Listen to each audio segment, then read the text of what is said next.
The knife was dull. Hana knew it the moment she'd pulled it from the kitchen drawer 2 days ago, and she knew it now, gripping it so hard her knuckles had gone white and bloodless. A dull knife in the hand of a woman running a fever of 103, crouched between a locked door and 2 sleeping 4-year-olds. That was all that stood between those children and whatever was climbing the stairs. She counted the footsteps, heavy, deliberate, more than 1 set, more than 2. The wound in her left side pulsed with each heartbeat, a wet, sucking reminder that the gauze she'd packed against it 6 hours ago was soaked through and useless now. She could feel the heat radiating from her own skin, the infection setting in like a slow tide she couldn't outrun. Her vision blurred at the edges, then sharpened, then blurred again. The walls breathed, or maybe her eyes were lying. They'd started lying around noon, showing her shadows that moved and doors that opened, and the shape of a man standing in the corner who vanished every time she blinked. Behind her, Minjun made a small sound in his sleep. His sister, Minseo, had her tiny fingers curled into the back of Hana's shirt, even unconscious, even dreaming. They'd learned to hold on to her in their sleep sometime around the second night. As if their small bodies understood, even when their minds had surrendered to exhaustion, that letting go of this stranger meant letting go of safety itself. The footsteps stopped outside the door. Hana adjusted her grip on the knife and positioned her body so that anyone coming through would have to go through her torso before they reached the mattress on the floor. She thought, absently, that this was a stupid way to die.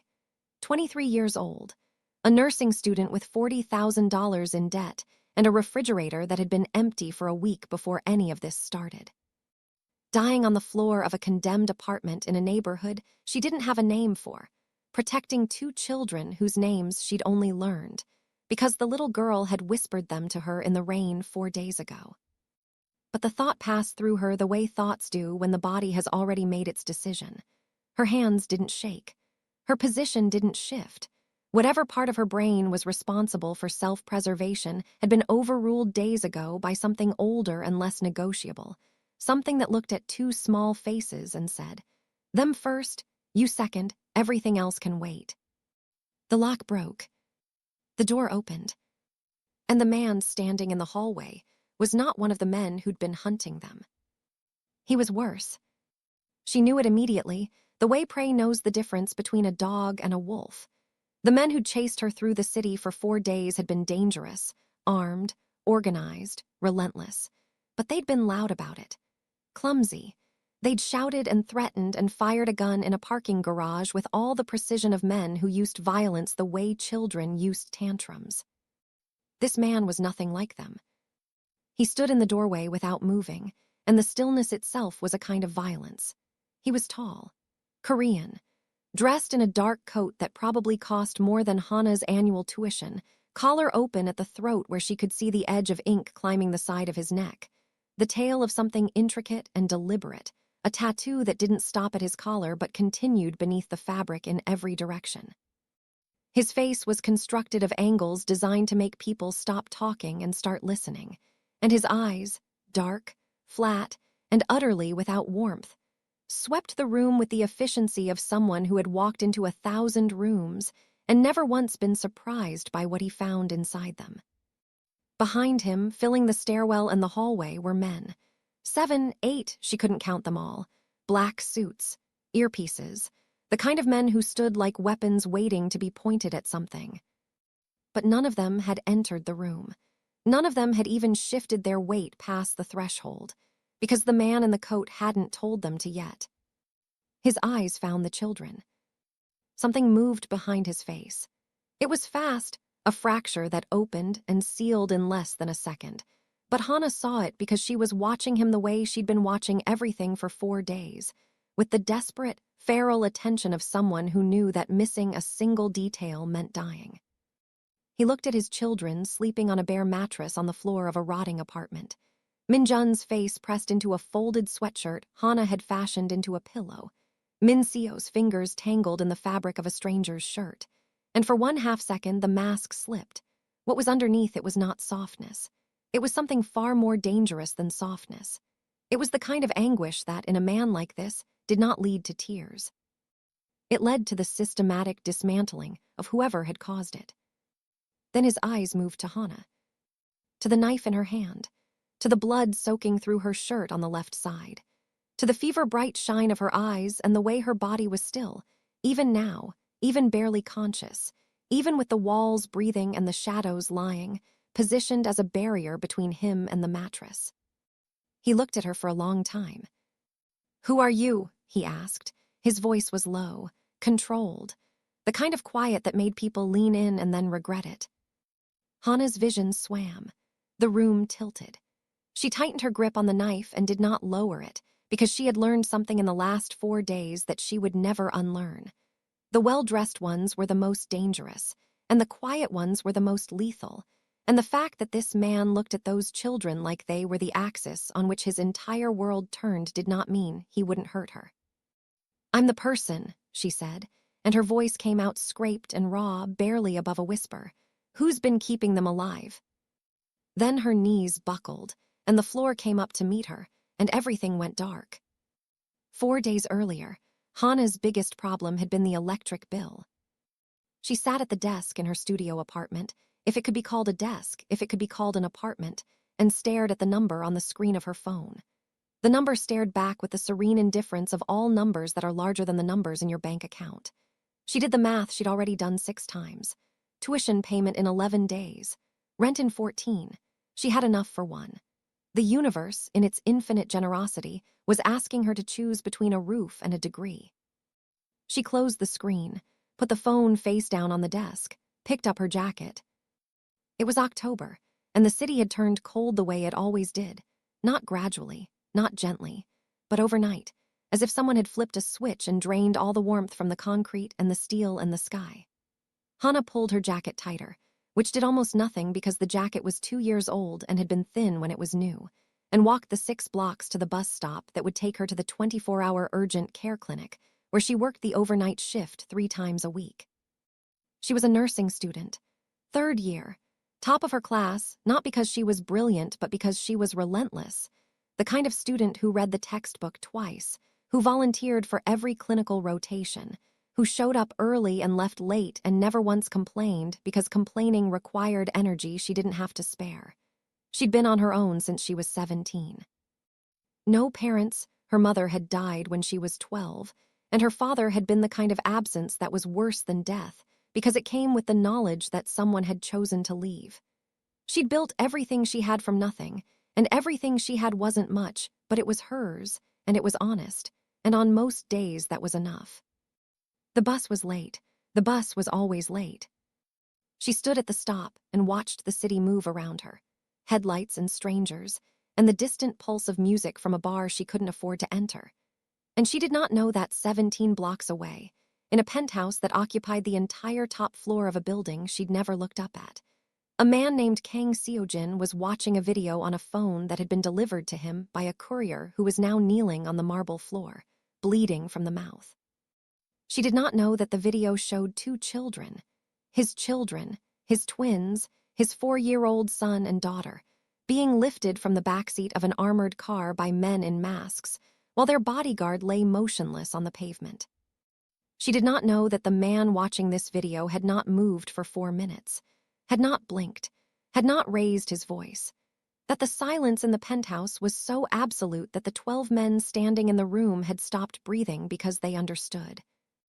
In the way soldiers understand incoming fire, that what was about to happen would be without mercy, without limit, and without end until his children were returned. She knew the bus was late. She knew her feet were cold. She knew she had a 12-hour shift ahead of her, and she was tired in the way that went past muscle and bone and settled somewhere in the architecture of the self, the kind of tired that made you forget what it felt like not to be tired. The bus came. She got on. She went to work. At 3:47 in the morning, she clocked out.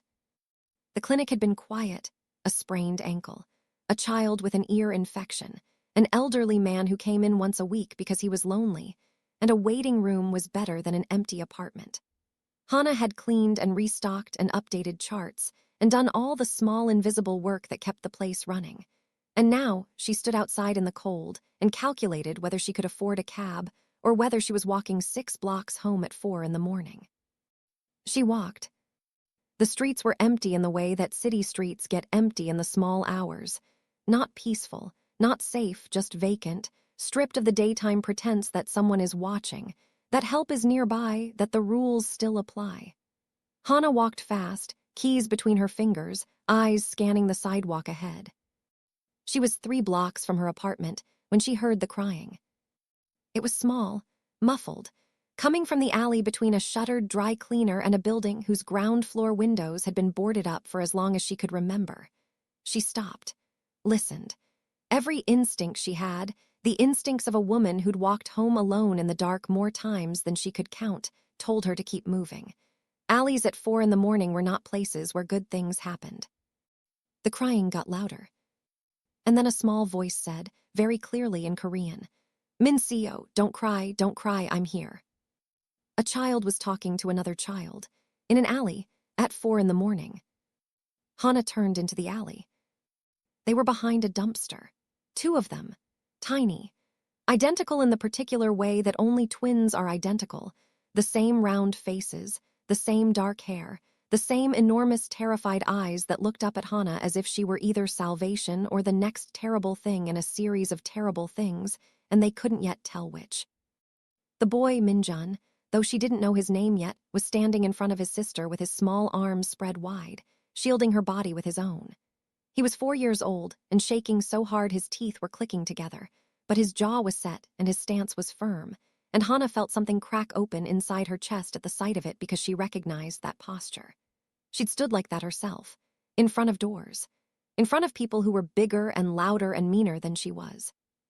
She'd been that child, the one who learned too early that sometimes the only barrier between someone you love and something terrible is your own small body. The little girl, Min-seo, was sitting on the ground behind her brother, her face streaked with tears and dirt, her pajamas torn at the knee. She was clutching a stuffed rabbit that had seen better days, pressing it against her chest as if it were the last solid thing in a world that had gone liquid and unreliable. Hannah crouched down, slowly, the way she'd been taught in her pediatric rotation, make yourself small, don't loom, don't reach, let them come to you. "Hey," she said softly, "it's okay, I'm not going to hurt you." Min-jun's eyes narrowed. He did not lower his arms. "Are you alone? Where are your parents?" The little girl made a sound, not a word, something more primal than language, a hiccup of terror that had been compressed and compressed until it came out as a single broken note and buried her face in the rabbit. Min-jun said, "Bad men took us from our car. We ran away when they were fighting about money. Don't call the police. The bad men said they have police. Don't call anyone." He said it in the tone of a child who was reciting something he'd overheard and memorized. The bad men had said it in front of him, or near him, and he'd filed it away with the terrifying competence of a child who'd been forced to become a tiny strategist of his own survival. Hannah's heart was hammering. She looked at the children, at their expensive pajamas, now ruined, at the leather shoes on the little girl's feet that cost more than Hannah's entire wardrobe, at the way the boy held himself with a rigidity that suggested he'd been taught, even at 4, that composure was not optional. These were not neglected children. These were not runaways from a broken home. These were children who had been taken from wealth, from protection, from a world of security so absolute that the violation of it had left them shell-shocked and mute with disbelief. "Bad men took us. They have police." Hannah's hands were steady. Her mind was not. She was thinking about the news stories she'd seen, kidnappings, ransoms, the particular horror of crimes committed against children by people with resources and reach. She was thinking about the fact that if these children's captors had connections to the police, then calling the police meant returning them to their captors. She was thinking about the fact that she was a 23-year-old nursing student with no money, no connections, and no plan, and that what she should do, the smart thing, the safe thing, was walk away. Call 911. Let the system handle it. Go home. Go to sleep. Let this be someone else's problem. The little girl reached out and touched Hannah's hand. Her fingers were ice cold, small enough to wrap around 2 of Hannah's fingers. She held on with the desperate, unreasonable strength of a child who had been brave for as long as she could manage and had reached the end of it. "Please," Mincio whispered, "I want to go home." Hana looked at that small hand holding hers, and the calculation ended. There was no decision to make. There had never been a decision to make. "Okay," she said, "you're coming with me." She picked up Mincio, who weighed almost nothing, who buried her face in Hana's neck immediately, her small body vibrating with suppressed sobs. She held out her other hand to Minjun, who studied it for 3 full seconds before something in his face loosened, not trust, not yet, but the recognition of someone who was not going to hurt him, and he took it. They walked 3 blocks, in the dark, a woman carrying one child and holding the hand of another, moving through empty streets with the quick, purposeful stride of someone who understood that speed was the only protection she had. She didn't look behind her. She didn't look at the shadows. She looked straight ahead, and she walked, and she held those children as if the force of her grip alone could keep the world from taking them again. Her apartment was small and cold and empty of everything except the essentials of a life lived at the margin. But it had a lock. It had walls. It had a door she could put between these children and whatever was out there, and for now, that was enough. She deadbolted the door, checked the windows, pulled the curtains. Then she sat on the floor with 2 shivering children and tried to figure out what to do next. Mincio fell asleep in her lap within minutes, the crash of adrenaline and exhaustion pulling her under like a tide. Minjun lasted longer. He sat beside Hana with his back very straight and his eyes on the door, keeping watch like a soldier who'd been posted to a position he was too young to hold. "What's your name?" Hana asked him gently. "Minjun, she's Mincio, we're 4. He paused. "Our Appa is important. The bad men wanted money from him." "Do you know your Appa's phone number?" He shook his head. Then, carefully, "He has lots of men, in suits, with earpieces. They drive us to school in a big car. But the bad men, they took us from the car. They hurt Mr. Park." His voice wavered for the first time. "They hit him and he fell down and he didn't get back up." Mr. Park, a bodyguard, men in suits with earpieces, an armored car for the school run. Hana's stomach dropped. This wasn't a domestic dispute. This wasn't a custody battle. This was organized crime, either against organized crime or within it, and she had just walked into the middle of it with nothing but a dead bolt and a second-hand jacket. "Your Appa," she said carefully. "What does he do?" Minjun looked at her with eyes that were too old for his face. "People are scared of him," he said simply, "but he's never scary to us." Hana closed her eyes, breathed, opened them. "Okay, here's what we're going to do. We're going to stay here tonight. I'm going to keep you safe. And tomorrow, we're going to figure out how to get you home." "Promise," Minjun whispered. "Promise." He looked at her for a long moment. Then he leaned into her side, his small body rigid for another 10 seconds before it softened, all at once, like a fist unclenching. He was asleep in 2 minutes. Hana sat on the floor of her apartment with 2 children sleeping against her body, and listened to the city outside her window and understood, with the quiet clarity that comes when the stakes are too high for panic, that she had just made a promise she had no idea how to keep. She did not sleep. By morning, she had a plan. It wasn't a good plan. It was a plan assembled from the limited resources of a woman with no money and no allies and a rapidly narrowing set of options. But it was better than nothing. Step 1, determine who these children belonged to. Step 2, get them back to that person without using any system their captors might control. Step 3, stay alive long enough to accomplish both. She left the children sleeping, Mincio wrapped in her one blanket, Minjun with his arm thrown protectively across his sister's chest even in sleep, and used her phone to search the news. It took less than 3 minutes. The story was everywhere but carefully worded. The kind of careful wording that suggested editorial phone calls had been made. Prominent business family targeted in apparent kidnapping. K-Ang Corporation refuses to comment. Police investigate disappearance of 2 minor children. The articles were sparse on details but dense with implication. The Kang family. The Kang Corporation. Real estate, finance, development, And, if you read between the lines, other things. Darker things. Things that journalists referenced in euphemism and prosecutors referenced in indictments that never quite went to trial. Kang Seojin, CEO, 34 years old.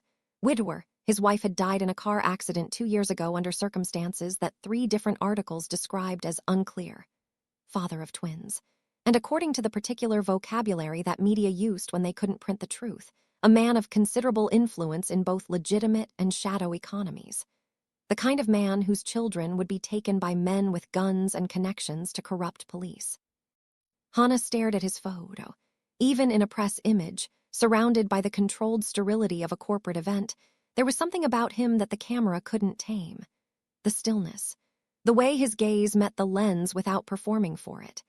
The faint suggestion that the suit and the handshake and the corporate title were a costume draped over something that did not belong in boardrooms. She looked at the children sleeping in her bed. She looked at the photo. She saw Min Jun's jaw in his father's face. She saw Min Seo's eyes. And she thought, I cannot go to the police. I cannot go to the hospitals. I cannot call a hotline or walk into a precinct because any of those systems could be compromised. And if I'm wrong, if I hand these children to someone who hands them back to the men who took them, then I've killed them. So she didn't. Instead, she went to the corner store and spent $23 of her remaining $41 on milk, bread, peanut butter, cereal, and a box of Band-Aids. She came back. She fed the children. She checked them for injuries, bruises on Min Jun's arms where he'd been grabbed, a scrape on Min Seo's knee, but nothing broken, nothing that needed more than cleaning and bandaging and the kind of calm, steady attention that Hana had been trained to provide, and that these children had been starved of. She told them her name. She told them she was going to help. She told them firmly and clearly the rules.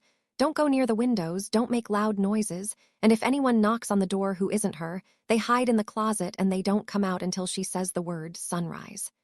She made it a game. Min Seo responded to games. Min Jun responded to rules. What if the bad men say sunrise? Min Seo asked. Her voice was tiny, but the question was sharp, the logic of a child who'd already learned that bad people could imitate good ones. Hana paused, looked at this 4-year-old girl who, in the middle of the worst experience of her life, was thinking about security flaws. Good question, she said. New rule, I'll say sunrise and then I'll knock 3 times fast, like this.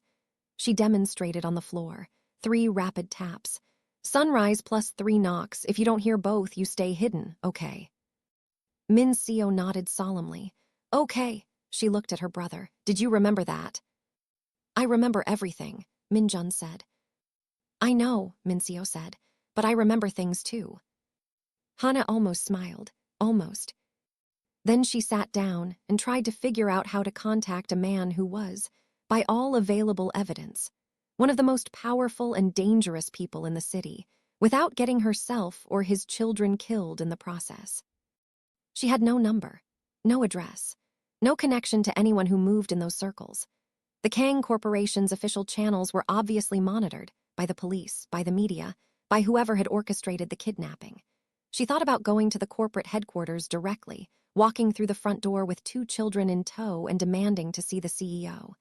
But corporate headquarters would have security cameras, visitor logs, receptionists who'd call the police, and the police were compromised. She'd be delivering the children back into the system that had lost them. She needed a back channel, something off the grid, someone adjacent to that world but not inside it. She needed Mrs. Cho. The thought arrived fully formed. Mrs. Cho, the elderly Korean woman who ran the laundromat 4 blocks from Hana's apartment. Hana had been going there for 2 years, and in that time, Mrs. Cho had fed her on at least a dozen occasions, had refused payment for it every time, and had, in the rambling, circuitous way of Korean grandmothers dispensing wisdom, hinted at a past that was significantly more complicated than a laundromat in a bad neighborhood would suggest. She'd mentioned a nephew once. In business, in the kind of business that involved bodyguards and black cars. It was thin, it was gossamer, it was all Hana had. She bundled the children into clothes she improvised from her own wardrobe. Her smallest t-shirt cinched with a hair tie for Min Seo, a pair of athletic shorts rolled at the waist for Min Jun. And she walked 4 blocks to the laundromat with one child on her hip and another holding her hand, her eyes scanning every car, every face, every shadow on every sidewalk. Mrs. Cho took one look at the children and went very still. She didn't ask who they were. She didn't need to. The news was everywhere, and Mrs. Cho was the kind of woman who watched the news the way generals watched maps. Kang Seojin's children, she said quietly, not a question. I found them, in an alley, last night. I can't go to the police. No, you can't. I need to reach their father, directly, not through the company, directly. Mrs. Cho looked at Hana for a long time. Her gaze was not soft. It was the gaze of a woman who had spent a lifetime assessing people and deciding, in the span of seconds, who could be trusted with what. She looked at Hana's face, at her hands, at the way she held the little girl on her hip, protective, automatic, the way a mother holds a child, not the way a kidnapper holds leverage. I can reach Kang Seojin's world, Mrs. Cho said, but I want you to understand what happens when I do. She leaned forward, and her voice dropped to something Hana had never heard from her, not warm, not grandmotherly, but iron-cold and precise. My nephew works for a man named Yoon. Yoon is not Kang Seojin. He is one layer below. When I call my nephew, he tells Yoon. Yoon tells Kang Seojin's people. That is 3 steps, 3 mouths, and every mouth is a potential leak. She paused. I trust my nephew. I do not trust the spaces between the people he talks to. The moment I make this call, 2 clocks start. One ticks toward the father. The other ticks toward whoever is paying to make sure the father never finds his children. I understand the risk.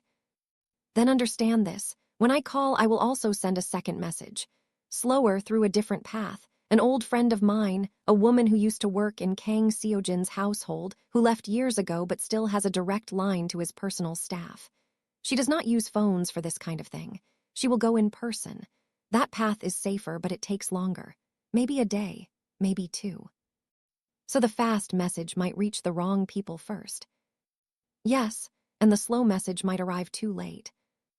Hana looked at Min Seo, asleep on her shoulder. At Min Jun, holding her hand, watching Mrs. Cho with that too-old focus. Send both. Mrs. Cho picked up the phone. The first call lasted 45 seconds, rapid Korean, clipped and coded. The second was different. She wrote something on a slip of paper, folded it twice, and called a name into the back room. An elderly man Hana had never seen before appeared, took the paper without a word, put on his coat, and left through the back door. The first message travels by voice, Mrs. Cho said, fast but exposed. The second travels by hand, slow but silent. Go home, lock your door, don't leave.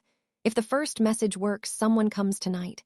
If the second message works, someone comes tomorrow or the day after. And if someone comes who is not from Kang Seojin, you run. How will I know the difference? Mrs. Cho thought for a moment. Kang Seojin's people will say a name when they arrive. His wife's name. Yuna.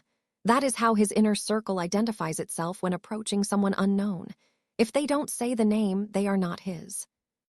Hana committed the name to memory. Yuna. Go now, Mrs. Cho said. And be careful, the clock is running. Hana went home. She locked the door. She pushed her dresser in front of it, and she waited. No one came that day. By evening, she understood part of the reason why. She turned on the news and watched a reporter stand outside a police precinct and say, in the careful tone of someone reading a script they hadn't written, that the investigation into the Kang children's disappearance had been complicated by jurisdictional issues, and that the family was cooperating with authorities. The footage cut to a press conference. A police captain with the bloated confidence of a man who had been paid not to find something, reading a statement about active leads and ongoing efforts. Hana looked at the screen and saw what Min Jun had already told her. The bad men said they have police. They had the police. They had the investigation. They controlled the search for the children they'd stolen, which meant they controlled what was found, and when, which meant anyone trying to return those children through legitimate channels was walking into a trap. The first message, the fast one, through Mrs. Cho's nephew had been sent hours ago. It should have traveled through the chain by now, but no one had come. Either the message was still moving, or it had been intercepted, or it had arrived and Seojin's people were verifying it before acting. She had no way to know. She had no way to check. She had a deadbolt and a dresser and 2 children and a kitchen knife and no information. The second message, the slow one, carried by hand, was still in transit. Mrs. Cho's contact was traveling in person, moving through whatever old, trusted networks existed beneath the surface of this city. That was the safer path. That was the one Hana was placing her real hope in. But it would take time she wasn't sure she had. That night, Minjun told her about his father. He told her in fragments, the way 4-year-olds tell stories, nonlinear, full of tangents, riddled with details that painted a portrait more vivid than any article she'd read. His appa smelled like cedar and coffee. He read to them every night, even when he came home late, even when his eyes were tired. He had a scar on his hand from something he wouldn't talk about. Once, when Minseo had a nightmare, he'd carried her around the penthouse for 2 hours, walking in slow circles, singing so quietly that Minjun could barely hear it from his bed. He found Minseo's rabbit when she lost it at the park, Minjun said. Everyone said it was gone forever, but he found it. How? Hana asked. Not because it mattered, because keeping him talking kept the silence from growing teeth. He sent his men, Minjun said, as if this were a perfectly normal thing for a father to do about a stuffed rabbit. 3 of them. They searched the whole park. They found it behind a bench. 3 men for 1 rabbit. Minseo was crying. Appa doesn't like it when she cries. He says. Minjun paused, frowning with concentration, reaching for the exact words. He says that our tears are his responsibility, that if we're crying, it means he didn't do his job. Hana's chest tightened. She looked at Minseo, asleep in the bed with the rabbit pressed against her cheek, and she thought about a man who sent 3 operatives to search a park because his daughter was crying. A man who measured his own performance by the dryness of his children's faces. He's going to find us, Minjun said. He always finds things. I know he will, Hana said, and she almost believed it. Hana? Yeah. If the bad men come again, what do we do? She gave him the respect of a direct answer. We run. I carry Minseo and you hold my hand and we don't stop until I say stop. Same as tonight. You remember the sunrise word. And 3 knocks, he said. And 3 knocks. He nodded, satisfied, then quieter. Hana, are you scared? She considered lying. She decided against it. This child had spent 2 days in captivity with men in masks. He could smell dishonesty the way animals smell weather. Yes, she said, I'm scared. Me too, he leaned into her side, but I'm glad you're here. She put her arm around him. Me too, Minjun. He was asleep in 5 minutes. Hana sat in the dark and thought about 2 clocks ticking. 2 messages traveling through a city full of people who were either hunting these children or trying to save them. She thought about a man in a penthouse who had sent 3 men to find a rabbit and 100 men to find his children and still hadn't found them. She thought about the fact that she was the variable no one had accounted for, not the kidnappers, not the police, not Kang Seojin. A random woman who'd walked into an alley at the wrong time and made the only decision her body would allow. And she thought about the morning, and what it would bring, and whether the first knock on her door would come with the name *Yuna or with the sound of the lock being broken. The second day was when the first clock stopped. She was down to $18. The children needed food, pull-ups for Minseo at night, a change of clothes. She went out once to the corner store, leaving the children in the closet with the sunrise protocol. She was gone 11 minutes. When she came back and knocked 3 times and said the word, Minseo opened the closet door and launched herself into Hana's arms with such force that Hana staggered. You came back, Minseo said, her voice thick with the disbelief of a child for whom adults leaving and not returning had become a reasonable expectation. I will always come back, Hana said, and she meant it in the absolute, irrational way that people mean things when children are involved. Not as a statement of probability, but as a declaration of intent, a promise made with the full knowledge that the world could break it and the full determination to break the world back. That afternoon, at 2:14 p.m., the first clock delivered its answer. a man appeared on the sidewalk across the street, leaning against a parked car, looking at his phone. Nothing unusual, except that he was still there at 2:31, and at 2:47. And at 3:05, he was joined by a second man, and the two of them had the particular quality of stillness that people only have when they're waiting for something specific. They weren't looking at the building.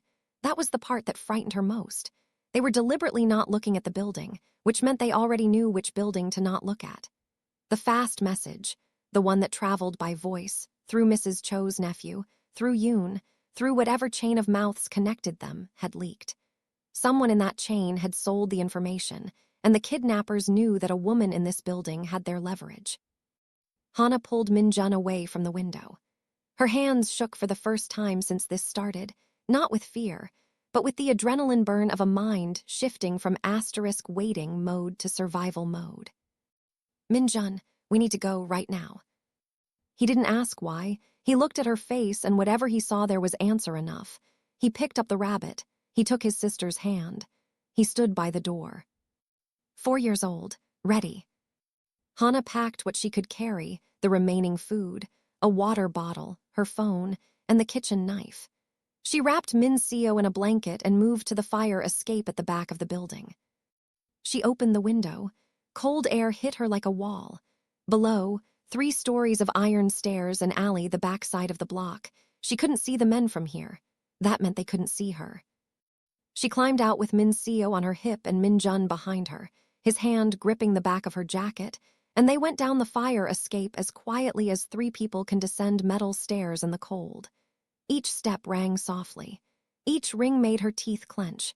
Min Seo whimpered once, then pressed her face into Hana's neck, and went silent with the terrible discipline of a child who had learned when sound was dangerous. They reached the alley. Hana turned left away from the street, away from the men, and walked fast, then faster, then ran.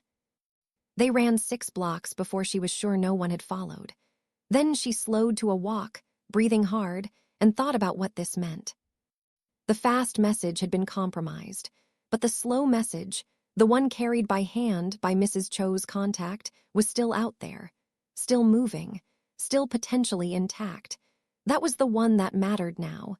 The question was whether Hana could stay hidden long enough for it to arrive. But now she had a second problem. She'd been found at her apartment, which meant the kidnappers knew her address, which meant they probably knew her name, which meant they were running her identity right now, checking her phone, her bank cards, any digital trail she left. And she'd used her phone to search the news this morning. She looked at the phone in her pocket, thought about cell tower pings, thought about the data it was broadcasting every second it was turned on. She turned it off, pulled the battery, dropped both pieces into a storm drain and watched them disappear. $18.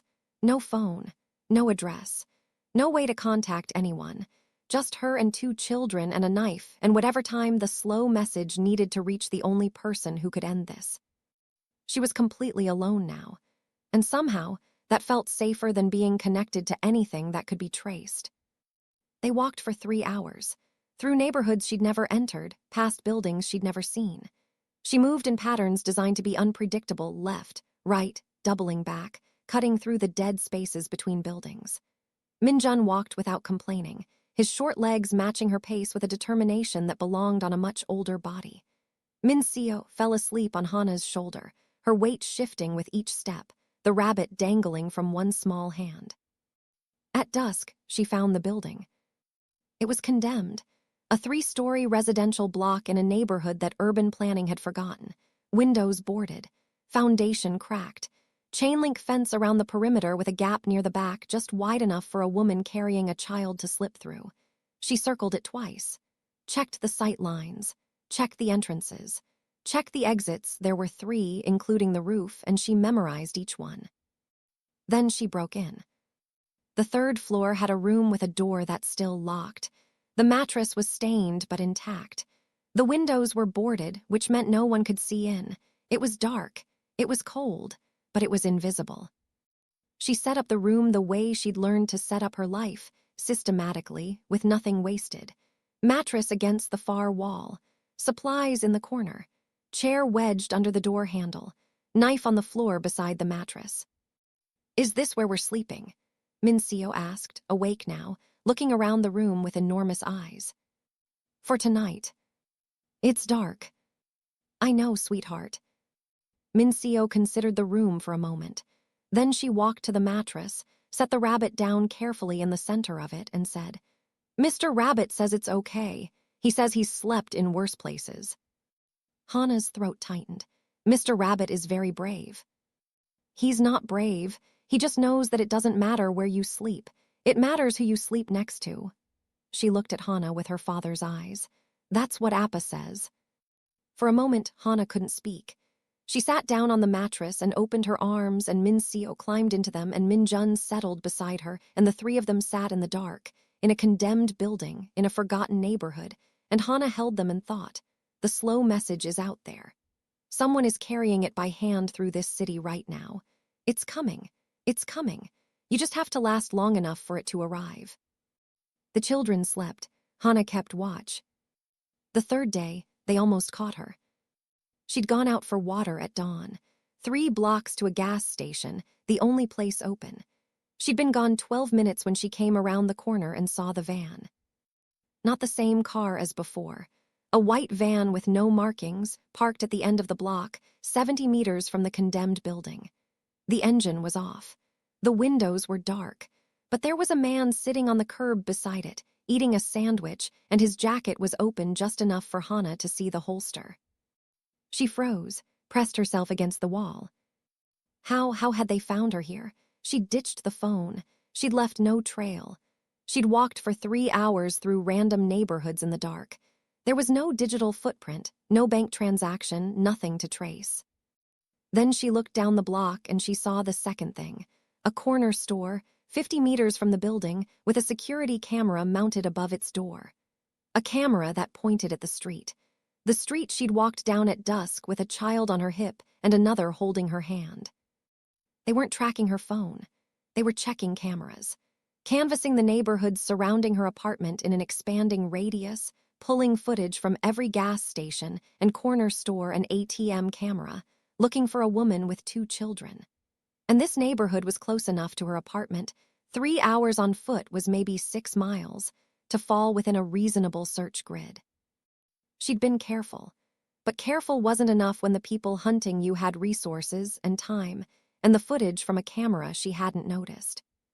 The man on the curb finished his sandwich, stood up, knocked on the van's rear door. It opened. She couldn't see inside, but she heard voices, 2, maybe 3 more, and then the man pointed at the condemned building, and the voices went quiet in the focused, purposeful way that voices go quiet before action. Hana ran. Not toward the building, around it, through the alley, through the gap in the fence, up the fire escape, the same route she'd mapped on the first night, the exit strategy she'd memorized because some part of her brain had known, even then, that it would be needed.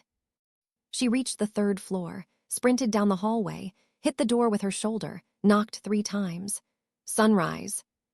The closet opened, 2 white faces. She scooped Mincio, grabbed Minjun's hand, grabbed the knife. She didn't take the stairs. The stairs were the obvious exit, and these men were not the clumsy ones from before. They were replacements, sent by someone who'd learned from the first team's failure. She went up, to the roof, through a maintenance hatch that groaned when she pushed it, and she froze for 1 terrible second, listening, counting heartbeats, before she pulled the children through and closed it behind them. The roof was flat, tarred, cold, on 3 sides, open air and a 4-story drop. On the 4th side, 2 feet across a gap, was the roof of the adjacent building, lower by about 8 feet, close enough to reach if you were willing to jump. She heard the front door of the building crash open below. Boots on stairs, moving fast. "Minjun," she whispered, "I'm going to lower you down to that roof, land on your feet, then catch your sister." He looked at the gap, looked at the drop. His face was white, his hands were shaking, but he looked at Mincio and something hardened behind his eyes, the same thing that hardened in the alley, the same ancient reflex, the same decision, her first. "Yes." She lowered him. His small body dangled from her grip.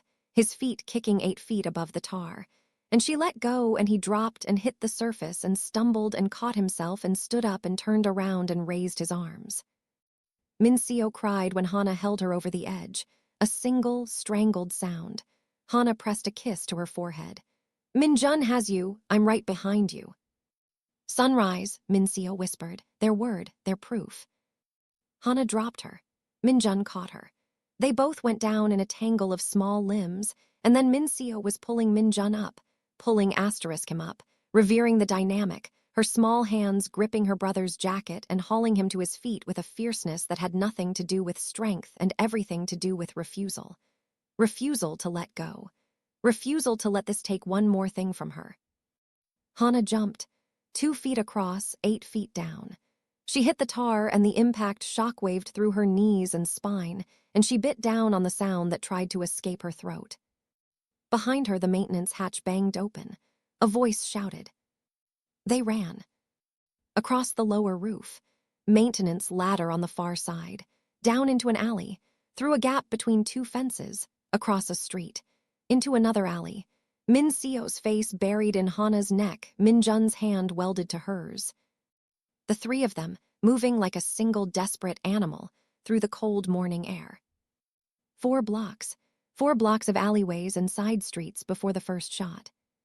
It came from behind, a sharp, flat crack that split the air and sent pigeons exploding off a rooftop, and punched a hole in the wall 6 inches from Hana's head. Plaster dust hit her cheek. She cut left, hard, into a narrow passage between 2 brick buildings. The second shot didn't miss. The impact was a fist. A hot, dense punch to her left side, below the ribs that knocked her stride sideways and made her stagger 3 steps before she caught herself on the wall. There was no pain at first, just the impact, and then heat, immediate and spreading, as if someone had cracked an egg of warm water against her skin, and it was running down her hip, soaking the waistband of her jeans. Her shirt went wet and dark. The fabric stuck to her side, and beneath it she could feel the wound pulsing, open, close, like a mouth trying to speak. She looked down. The blood was bright, arterial bright, spreading fast. The torn fabric gaped, and underneath it was something she recognized from clinical rotation, from photographs in textbooks, from the detached language of wound classification, a penetrating trauma to the left flank, subcostal entry, and she could feel, with a horrible specificity, the exact path the bullet had taken through her body, the trail of heat it had carved below her lowest rib. Her knees buckled. She locked them. She locked everything, knees, spine, jaw, the hinges of her mind that wanted to swing open into panic. And she gripped Min-seo tighter, and she pulled Min-jun closer, and she ran. She ran with a bullet in her side, carrying a 30-pound child, holding the hand of another. She ran, and the warm wet spread down her leg, and her vision went bright at the edges, not dark, bright, everything overexposed, every surface glaring, and her body began making sounds she'd never heard from it before, small involuntary grunts with each footfall as the impact traveled through her abdomen and hit the wound like a bell being struck. Min-jun's face was white. His grip on her hand was crushing. He didn't look at the blood. He didn't look behind them. He looked ahead, always ahead, and he ran. 6 blocks. She ran 6 blocks before the footsteps behind them faded. 6 blocks of pure biological override, her body running on something deeper than adrenaline, something located in the part of the brain that predates language and reason and self, the part that says the children, and will not accept any other input until the children are safe. She found a half-constructed building, abandoned mid-project, skeleton of rebar and concrete, and she pulled the children inside and pressed her back against a pillar and slid down it. The bullet had entered her left side and exited through her back, through and through. No fragments, but the entry was ragged, and the blood had the steady, rhythmic quality of something that wasn't going to stop on its own. She was a nursing student. She knew the timeline. 4 hours before blood loss affected cognition, 12 before infection set in, 36 before sepsis made the rest irrelevant. She tore strips from her shirt, packed the wound, applied pressure with one hand while holding Min-seo with the other. Min-seo's small fingers came up and pressed against the makeshift bandage, adding her tiny pressure to Hana's, as if she could help, as if the force of a 4-year-old's hands could hold the blood inside a woman's body. "Hana," Mincio whispered, "you're bleeding." "I know, sweetheart, it's okay." "Does it hurt?" "A little." Minjun was not speaking. He sat beside Hana, back to the wall, face toward the entrance. His jaw was set.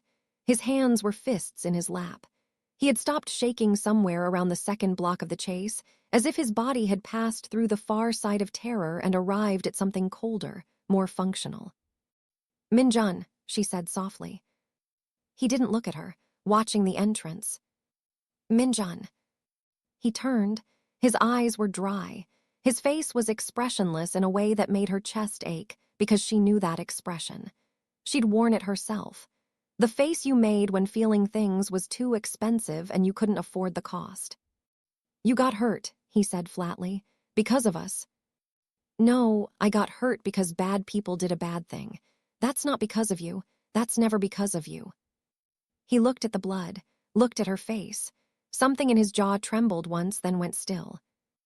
"I'm going to remember," he said. "Everything, what you did, all of it. So when Appa comes, I can tell him so he knows." "You're a brave kid, Minjun." "I'm not brave, I'm angry." He turned back to the entrance. Mincio, still pressing her hands against the bandage, said quietly, "I'm brave." Both Hana and Minjun looked at her. She was sitting in a stranger's lap in an abandoned building, covered in someone else's blood, pressing her hands against a gunshot wound, and her chin was up and her eyes were fierce, and she was looking at her brother with an expression that said, "You are not the only one who gets to be strong." "Yeah," Hana said, her voice cracked. "Yeah, you are." They moved one more time before dark. Back to the condemned building, the same one, the only place that had worked, because Hana's options had narrowed to a point, and the building was the only pin she could stick in the map. The van was gone when they returned. The men had searched the building. She could see the evidence, doors forced open, debris scattered, but they'd moved on. They'd search again. They'd come back. But right now, tonight, the building was empty, and Hana needed to stop moving before the blood loss stopped her permanently. Up the stairs, into the room, chair under the handle, mattress against the wall. She changed the bandage, packed the wound tighter, drank the last of the water and thought about the second message, the slow one, carried by hand, traveling through whatever trusted network Mrs. Cho maintained beneath the visible surface of this city. It had been 36 hours since Mrs. Cho sent it. It could have arrived by now. It could be sitting in the hands of someone in Kang Seojin's personal staff, being verified, being acted on, or it could still be in transit. Or it could have failed entirely, and no one was coming, and the only people looking for these children were the ones who wanted to make them disappear. She sat on the mattress with the knife in her hand, and the children pressed against her, and she waited for the answer. The fourth day was when her body started to lie. The fever climbed past 102 by dawn, and the world began to warp. The walls pulsed gently, as if breathing. The boarded windows let in thin stripes of light that moved wrong, too fast, too slow, bending at angles that light didn't bend. She heard footsteps that stopped when she listened. A phone ringing behind the wall. Her mother's voice calling from the kitchen of the apartment they'd lived in 11 years ago, saying her name in the particular way she'd said it when dinner was ready. "Hania. Come eat." She pressed the back of her hand against her forehead. The heat was staggering. Her own skin felt like something she was wearing, something that didn't fit right, too tight in some places and too loose in others. She changed the bandage. The wound was weeping a thin, clear fluid that smelled wrong, not copper, but something sharper, something chemical and alive. The red lines of infection had crawled past her hip, toward her navel. She was watching her own body map the trajectory of its failure, and she could read the map because she'd studied it in a classroom 7 months ago, and the map said 12 hours, maybe less. Mincio sat in her lap and pressed a cold, wet cloth against her forehead. Hana had shown her how to do this an hour ago, giving her something to do with her hands, so the fear had somewhere to go. "Is this right?" Mincio asked. "Perfect, just like that. My Appa does it like this, when we're sick." "Then you learned from the best." Mincio studied her face. Hana, your eyes look different. Different how? Like you're looking at something that isn't here. Hana blinked. The room steadied for a moment, the walls stopping their slow, terrible breathing. I'm looking at you, right here. That's the only thing I'm looking at. Minseo put her head on Hana's chest. Don't go away, I know you're sick. Your heart is going really fast. Don't go away. I'm not going anywhere. Promise. Promise. But the word felt thinner now, worn, like cloth stretched too many times, starting to show the light through it. By noon, she couldn't stand without the room tipping. By 2, she was answering questions no one had asked, reaching for hands that weren't there. She caught herself each time, dragged herself back to the surface, but each return was slower, harder, like swimming through water that was getting thicker. At one point, she was back in her mother's apartment, sitting at the kitchen table while her mother peeled tangerines. The citrus smell was so vivid she could taste it on her tongue. Her mother looked up and smiled, the same smile, the exact same, and Hana reached for her hand and her fingers closed on nothing and she was back in the room, in the dark, and Minseo was crying softly against her side. I'm here, Hana whispered. I'm still here. Minjun noticed everything. He stopped eating the crackers and pushed them toward her. He refilled the water from the last bottle and held it to her mouth. He took the cloth from Minseo and wrung it out and reapplied it. When Hana's eyes drifted closed, he grabbed her shoulder. Hana, wake up. She opened her eyes. His face swam, then sharpened. If the bad men come and you're asleep, you can't fight them. He was right. She dug her fingernails into her thigh, using the pain as an anchor, and sat up straighter. Good, Minjun said. He sat beside her, shoulder to shoulder, facing the door. 2 sentries, one 4 years old, one dying. The hours passed like something with weight and texture. Hana drifted, surfaced, drifted, the walls breathed, the shadows moved, the light bent. Somewhere outside, the city continued without her, indifferent to the woman behind the boarded window who was dissolving at the edges. Then Minseo said, Someone's outside. Hana's eyes snapped open. She hadn't heard anything. But Minseo was staring at the boarded window with her head tilted, the way a dog tilts its head at a sound too faint for human ears.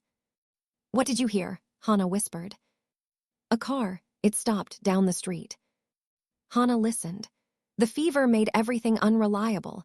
Sounds came through a filter of distortion, stretched, warped, and she couldn't tell the real from the imagined. Are you sure? Minseo nodded. 2 doors, 2 people getting out. She paused. Now more, lots of doors. Minjun moved to the wall beside the window, pressing his ear to the plaster. His eyes widened. She's right. I can hear them. They're coming in. Hana gripped the knife, tried to stand. The room lurched sideways and she caught herself on the wall and forced her legs straight. The pain was a white spike through her abdomen, so intense her vision went blank for 2 full seconds. The footsteps were real. She could hear them now, heavy, deliberate, coming up the stairs. More than 1 set, more than 2. The building shook faintly with the weight of multiple bodies ascending. Closet, she said. Now. No, Minjun said. His voice was steady, absolute. Last time there wasn't time, we stay with you. She didn't have the strength to argue. She positioned herself between the door and the mattress. She held the knife. Minseo was behind her, clutching the back of her shirt with both hands. Minjun was beside her, standing, his small body squared toward the door, his arms at his sides, his chin up. The footsteps stopped. The lock broke. The door opened. And through the haze of fever and blood loss and 4 days of accumulated terror, she saw him. Not because she recognized his face, she'd only seen it in a press photo on a phone she dropped down a storm drain. She saw what he was. The stillness. The weight. The way the men behind him didn't breathe, didn't shift, because his presence had collapsed them into extensions of his will. But there was one more thing. One detail that cut through the fever and the pain and the walls that were still breathing and the shadows that were still lying. The man standing directly behind Seojin, tall, broad, with a face like a closed fist, spoke first. He looked at Hana. He looked at the children. And he said, clearly and deliberately, Yuna. The name. The name Mrs. Cho had given her. The name that meant, these are his people, this is real. The slow message arrived. Hana's grip on the knife loosened. Not because she trusted him. She didn't trust anyone, not after 4 days of learning that trust was a luxury she couldn't afford. But because the word had traveled from Mrs. Cho's mouth to her ears through a chain that only Mrs. Cho and Hana knew about, and that chain had not been compromised. And the man who said it was standing behind Kang Seojin with the posture of someone who had been told that the woman in this room was important and was acting accordingly. Seojin's eyes found the children. The fracture. The half-second of devastation that opened behind his face and sealed almost immediately, but not before Hana saw it. The raw, annihilating anguish of a father who has just found the thing he'd been tearing the world apart to find, sleeping on a bare mattress in a rotting building, alive only because a stranger had decided they mattered. Then his eyes moved to her. To the knife, to the blood, to the fever and the posture and the way she stood between him and his children with the last of everything she had. "Who are you?" he asked. "I'm the person who's been keeping them alive." The floor took her. She woke in a bed that was not hers. Everything about the bed was wrong, too soft, too clean, too large. The sheets smelled like cedar and something medicinal. There was an IV in her arm, a heart monitor beeping steadily beside her, and a dull, distant ache in her left side that was muted enough to suggest someone had given her something serious for the pain. She opened her eyes. The room was enormous. Floor-to-ceiling windows covered by heavy curtains, dark wood floors, a chair beside her bed. Kang Seojin was sitting in it. The coat was off. She could see the tattoos now, fully, for the first time. They covered his arms from wrist to shoulder, ran across his chest where the open collar of his shirt exposed them, climbed his neck in intricate patterns of ink that must have taken years to complete. Dragons. Koi. Waves and storms and calligraphy she couldn't read. The kind of tattoos that were not decoration but declaration, a body marked as territory, as weapon, as warning. He was leaning forward, elbows on his knees, hands loosely clasped, watching her. "You're in my home," he said. "My doctor treated your wound. You were septic. Another 12 hours and you would have died." "The children." "Asleep safe," he paused, "because of you." "How did you find us?" He studied her face. Then, Mrs. Cho sent 2 messages. The first, through her nephew, was intercepted. "The people who took my children learned where you were before I did. That's why they found your apartment. That's why they found the building." He paused. The factual tone didn't waver, but something in his jaw tightened. "The second message, carried by hand, through a woman named Sukya who worked in my household 10 years ago, arrived yesterday afternoon. It was clean, untraceable. Sukya walked into my building, asked for me by name, and handed my head of security a folded piece of paper that said a nursing student had my children and was hiding somewhere in the district between Myeongil and Gyuri. That's a big area. I have a lot of men." Another pause. "We found you by the blood. You left a trail on the stairwell when you came back to the building tonight. One of my men is former military, a tracker. He followed it to the 3rd floor. The blood, the wound she'd packed and repacked and pressed and held and still couldn't stop from leaking. The blood she'd been so careful to hide from the children had been the thing that led their father to them." Seojin stood, moved to the window.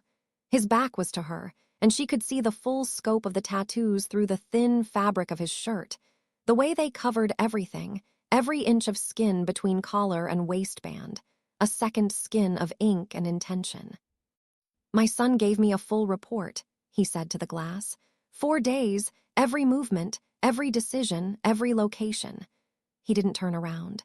"He told me you ran 6 blocks with a bullet in your side, carrying his sister. He's a good kid. He told me you packed your own wound with one hand while holding Min Seo with the other." A pause. The line of his shoulders shifted, not much, barely visible, but she saw it. "He told me his sister heard the cars arriving tonight, that she was the one who warned you." She was. She has good ears. She has her mother's ears. The words came out before he seemed to expect them. He stopped. The silence that followed was dense with something he wasn't going to explain and she wasn't going to ask about. He turned from the window. crossed the room, picked up his coat from the back of a second chair and draped it over her, carefully, precisely. The way someone handles something they've decided is valuable, and the weight of it settled over her body like an answer to a question she hadn't asked. "The men who took my children have been found," he said. "The leak in the police department has been found. The person who orchestrated this has been made to understand that the matter is closed." He said found the way a door closes. Final, requiring no elaboration. "The person in Mrs. Cho's chain who leaked the information, Mrs. Cho's nephew's employer, a man named Yoon, has also been found. He was selling information to both sides. He no longer sells anything." Another door closing.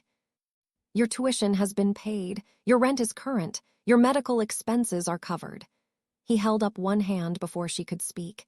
"This is not charity, this is debt, and I don't leave debts open." "I didn't do it for—" "I know," his voice dropped, not in volume, in register, something lower, something held carefully in place. "My son told me. He said you picked up his sister in the rain and said you're coming with me. He said you never hesitated."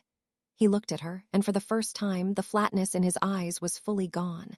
What was behind it burned at a frequency she didn't have a name for. No one has ever done that for them. The silence between them was full. Full of 4 days and 2 children, and a bullet wound, and the sound of small feet running on concrete, and the weight of a coat that smelled like cedar, and the distance between a man who destroyed anyone who touched what was his, and a woman who had spent 4 days becoming something he couldn't destroy, couldn't buy, couldn't replicate, and couldn't let go. "Stay," he said. One word. Not a command, not a request. Something between them, the particular grammar of a man who didn't know how to ask because everything in his life had been taken or commanded, and this was the first time he'd encountered something that could only be given. "Until you're well, let my doctor treat you. After that, if you want to leave, you leave." He paused. "But my children have been asking for you. Min-seo won't eat unless someone promises her you're still here. Min-jun has been sitting outside this door for 3 hours. He told my head of security that if anyone tried to enter without your permission, they'd have to go through him first." Hana's breath caught. She pictured it, that serious, too-old 4-year-old, sitting outside a door with his back straight and his jaw set, guarding her the way she'd guarded him. The symmetry of it broke something inside her that she'd been holding together with willpower and adrenaline, and the sheer stubborn refusal to feel anything until the job was done. A tear slid down her cheek, then another. "They've chosen you," Seo-jin said quietly. "I don't overrule my children on the things that matter." "Okay," she whispered. "Okay." He nodded. Once. He didn't smile. Smiling was not something this man did casually, but something in his expression shifted. The acknowledgement of a thing seen and valued and decided upon. He walked to the door, opened it. Min-jun was sitting in the hallway, cross-legged, arms folded, exactly as described.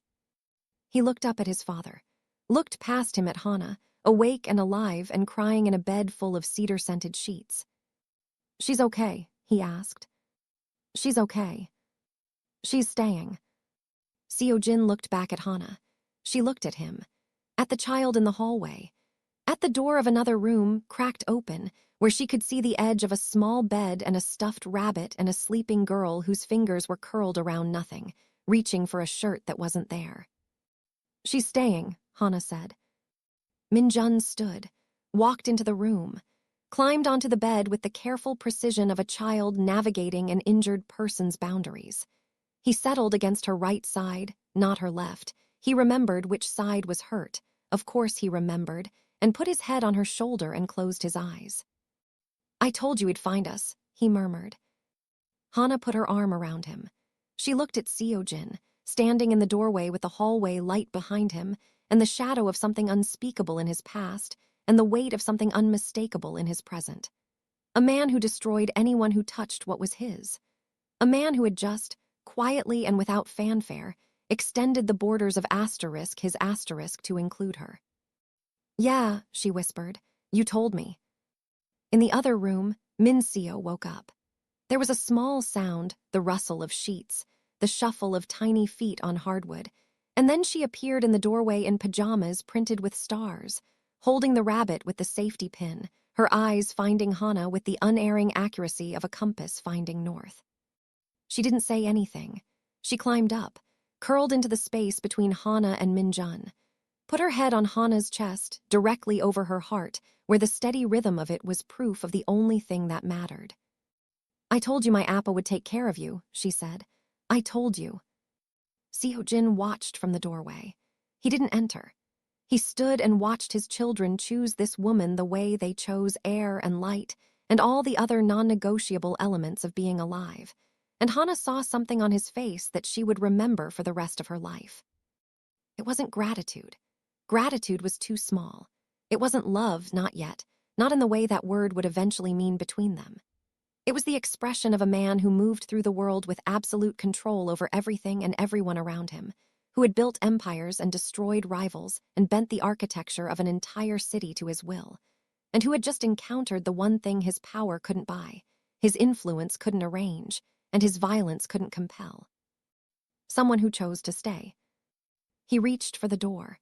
His eyes met hers over the heads of his sleeping children, and in the silence of that look, a negotiation took place that neither of them would have been able to articulate. "You kept them alive. I'll keep you safe. This isn't over." "No, it's just starting." He closed the door. His footsteps retreated down the hallway. She heard him speak low, clipped, in Korean to someone outside. She couldn't hear the words, but she didn't need to.